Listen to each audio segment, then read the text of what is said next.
আহত কথাকে বাঁচাতে হসপিটালে নিয়ে আসলো অগ্নি। বিস্তারিত জানতে ভিডিওতে লাইক দিয়ে দেখতে থাকুন। বন্ধুরা, কথা সিরিয়ালের আগামী পর্বে আমরা সবাই দেখতে পারবো যেই কথা কিনা সবসময় পাচক মশাই বলতো, পাচক মশাইয়ের পিছনে পড়ে থাকতো, সেই পাচক মশাইকে বাঁচানোর জন্য নিজে বুক পেতে দিয়ে গুলের আঘাত সহ্য করলো।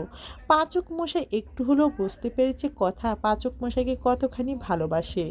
ভালো না বাসলে তো পাচক মশাইয়ের জীবনটা বাঁচিয়ে নিজের জীবনটা এভাবে শেষ করে দিত না কথা।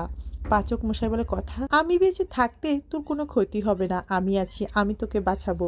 আজ নিজের জীবন দিয়ে তুই আমার জীবনটা বাঁচিয়ে দিলি, কেন তুই এমনটা করলি বল? এই কথা বলে হাউমাউ করে কান্নায় ভেঙে পড়ে অগ্নি। সাথে সাথে হসপিটালে নিয়ে যায় কথাকে, পাগলের মতো হয়ে ডক্টরদের ডাকতে থাকে আর বলে, ডক্টর প্লিজ কথাকে বাঁচিয়ে দিন, না হয় আমিও যে বাঁচতে পারবো না কথাকে ছাড়া, কারণ কথা আমাকে অনেক ভালোবাসে। আমি সেটা বুঝতে দেরি করেছি, কিন্তু আর না কথা। কথা তোকে সুস্থ করে তুলে আমি তোর ভালোবাসার মর্যাদা দেব, আমি তোকে কথা দিচ্ছি। এবার গল্পে যদি এমনটা ঘটে, আপনাদের দেখতে ঠিক কেমন লাগবে কমেন্ট করে জানিয়ে দিন। ভিডিওটি ভালো লাগলে লাইক করুন, চ্যানেলকে সাবস্ক্রাইব করুন। পরবর্তী আপডেট পাওয়ার জন্য সঙ্গেই থাকুন। ধন্যবাদ।